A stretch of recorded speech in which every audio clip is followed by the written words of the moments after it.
Is Corey Graves trying to get fired from WWE? We'll talk about it. Plus, AEW's plans for Grand Slam Australia have been revealed.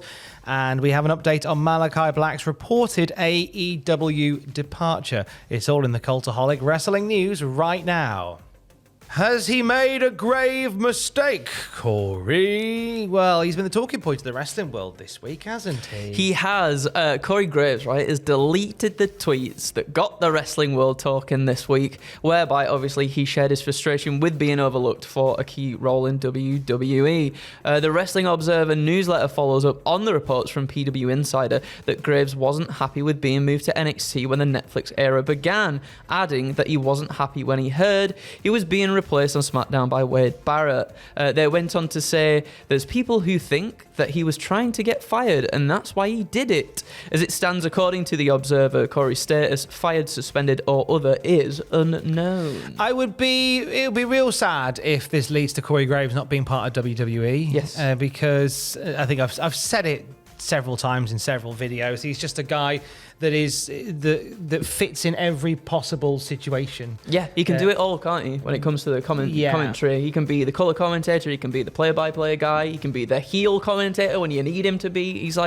He's spot on in everything that he does, I feel like. Yeah, and he's one of those players. And unfortunately, when you are a player like that, it tends to be a case that you will get overlooked for those big roles because they want to keep you as a floating player. Now, obviously, that's all one part of this particular wrestling story. The other part of this, which a lot of people have reached out to me and to us about, is this all a big work, to quote Rihanna from Off of the Music. Some people suggesting that this is all part of a big story that will maybe see Corey Graves entering the Royal Rumble. I believe, I feel like some people were bringing up like a tweet that was made way back when, maybe 2017 or something, that was like, oh, Corey has been, he's been cleared by doctors to be able to get back in the ring and stuff like that. I'm not too sure where I fall. I genuinely do think he's just very frustrated with the whole thing. When this big deal happens with Netflix, you would hope that you would be one of the people on there being on the commentary team for like such a big event like that. And I think he's more than put the work in to do that as well. It's just a shame that WWE haven't seen it in that way. If that is what is happening. What's happening? If that is what is happening. It's wrestling, isn't it? You know definitely whether it's a shoot or whether definitely it's a work. I know you do. Let us know in the comments down below. Meanwhile, over to AEW, where Australian Grand Slam is on the horizon. AEW heading down under for the first time ever. This is a show that has transmogrified in front of our very eyes over the past 6 months. Originally set to be at the Suncorp Stadium in Brisbane. It was downgraded due to struggling ticket sales to the Brisbane Entertainment Centre. Some of us thought that it might maybe be a pay-per-view. Yep. Or a special event that airs. The show is actually going to be a TV special. It's going to be airing on a tape delay on Max at 8 p.m. Eastern on Saturday, February the 15th. Now, with Max being a streaming service, I wonder whether, because one thing that came up in a few discussions when it came to WWE's streaming deal, is that when you have these international shows, you can put on like special episodes of Raw, SmackDown, NXT abroad, and just run them live at whatever time they are live in that country from. Yeah. I wondered whether that would have been a consideration here, the fact this is going to be on a tape delay in a designated slot on Max and TBS. Whether they missed an opportunity to maybe do something, because I think always the issue with doing live stuff, or with not doing live stuff, is that the tape delay is going to mean that spoilers will come out before the thing even happens. Yeah, I think there's been, I think Tony was even talking about this maybe in November, like after Full Gear, when they do the media things and everybody, the post-show presses. And I think he was even asked whether it was going to be a pay-per-view or not. And I think he sort of skirted around the idea, but heavily sort of implied that it wasn't going to be a pay-per-view, mainly because of trying to domestically sell it as one in America. So things might have lined up there, and logistically it might not have really worked, but yeah, it is what it is. It is what it is. Now, so far, the only match announced for it is Mariah May defending the AEW Women's World title against the winner of last night's Casino Gauntlet, Toni Storm. That plucky young up-and-comer Toni she's Storm. good.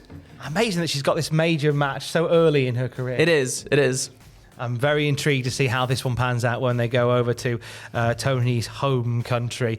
Speaking of panning out, could this year pan out and see the Hardys wrestling in WWE again? Well, Matt Hardy talked about that on Insight with Chris Van Vliet, and it seems like it could happen. He said, that's one of the great things about working with TNA now. They know that we do have a lot of love for WWE. They know that we would like to one day do the Hall of Fame. We filmed some content for WWE that'll probably be dropping pretty soon. I saw the Dudleys did it the day before us, and I know theirs just dropped recently.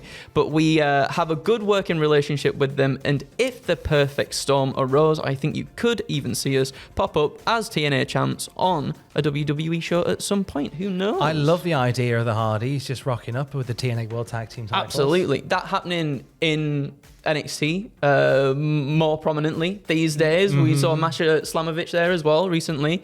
Oh man, give me the Hardys versus Fraxium. Give me that. I'd kind of like to see that. One might salivate at such a thing. One might salivate at the propositions going forward for Malakai Black. Restart the counter. Here we are again. More talk about Malakai Black leaving AEW. So to bring you up to speed, yes, Malakai Black reportedly unhappy there. Yes, Malakai Black set to be leaving the company. Yes, there's question marks all over it. What's the latest we know about it, Andrew? So obviously numerous outlets, including Wrestling Observer, PW Insider and Fightful, have talked about Malakai Black's said AEW status, with it looking for all intents and purposes like Black's time with AEW is done. PW Torch reports why we haven't seen Black on TV much lately, saying, although most assumptions are he'll return to WWE, as he sees the landscape, they're more palatable with Paul Levesque in charge of creative rather than Vince McMahon. He had told some people in AEW in the last year or two he was burned out and just wanted time away, and perhaps even mentioned potentially retiring. Whether that is still the case isn't clear, and it's feasible.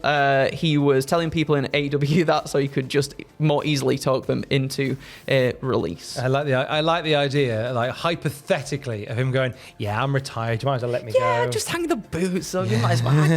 Just let me go, Tony. Oh, there it is then. Anyway, like 2 hours later, that's Aleister Black. Listen, the boots back up. Lol, lol, lol. Malakai Black retired, but Aleister Black is alive and well. And that WWE return doesn't look as far-fetched as you may think. Obviously, he's got a lot of support within the company there as well, and PW Torch also report that there are influential people within WWE who are big fans of Malakai / Aleister Black and would welcome him back to the company, pushing him as a top singles act as well. Where would you put, if we're going to fantasy book the return of Aleister Black? Yes. Where would you put him? Do you know what? I don't think it's... Maybe at one point it felt like a death sentence to send people just to like the mid-card scene. I don't think that's the case that much anymore, is it really? I feel like those belts have... The importance of those belts has definitely grown within the time that Vince McMahon has been away, it feels like. I think he'd be brilliant in like the IC title picture, the United States title picture. But if you're going to give him a big push, just get him in there. You know what I mean? A big singles push. Why not? Him and Gunther. Like, there's so many incredible people on the roster now. Why not? There's like, we've got Penta there now as well.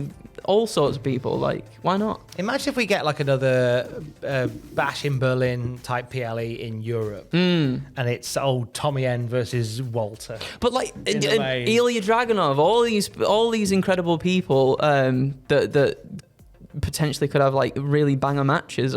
It's exciting. It's exciting. But again, I guess the worry is that with people now coming from sort of one company to another company, you don't want people to get lost in the shuffle, do you? No. At the same time, which is always a worry when someone does, but remains to be seen. It remains to be seen. For the very latest wrestling news at any time, you can check out cultaholic.com. Keys! I love you, bye.